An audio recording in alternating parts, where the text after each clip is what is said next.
Welcome to the second edition of the Division of Fire Safety Briefs. As you can see, we are not at the Division of Fire Safety's main office today. We're doing some good social distancing. Myself and Maurice are both working remotely. As you can see, Maurice is on a monitor. Hi, Maurice. Hey, guys. We just want to remind everybody to practice good social distancing, good hand hygiene, make sure you're washing your hands, and using hand sanitizer when you can't get the soap and water. While we're also all staying home, we've got some good fire safety tips for you while you're at home and things you can practice with your family now that everyone's kind of isolated. Right, Maurice? Yeah, unfortunately. So what can we do at home? What can we practice at home, Maurice?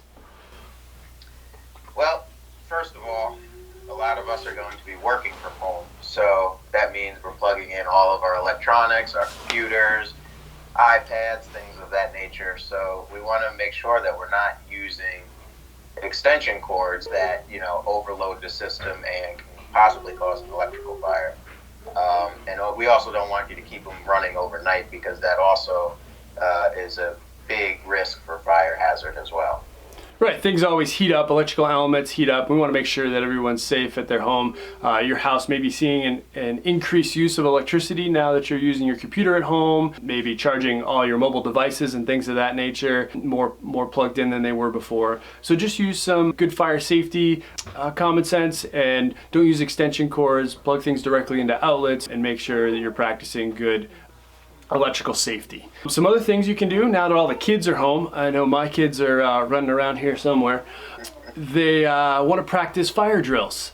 So a good family thing now that we get to have a breakfast and lunch and dinner all as a family, we're not rushing around. Maybe after dinner or right after breakfast, take some time and make a fire safety plan.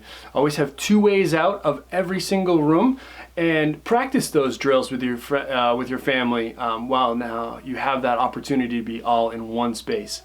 Practice going out and setting up a nice place outside where you can meet the fire department in event of emergency. We really like to see those places out front of the residence so that when the emergency services shows up, you can have a face-to-face with them. You also want to practice safe cooking, just like our March YouTube video stated, make sure that everything is off the stove and that you just, you make sure that the stove is clear of any towels or any type of things that anybody would store on top of the stove, because we are cooking a lot more now. I know I am. So we just got to be careful with what we do around the stove.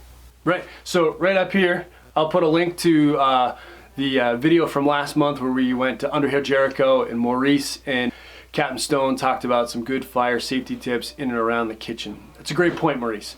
The other last thing we wanted to talk about is making sure that your house is well numbered. Making sure that the fire department and emergency services know where your house is and what number it is. That takes precious time when they're trying to search for a place, and so make sure you have good numbering on your house so they can get to you in an emergency.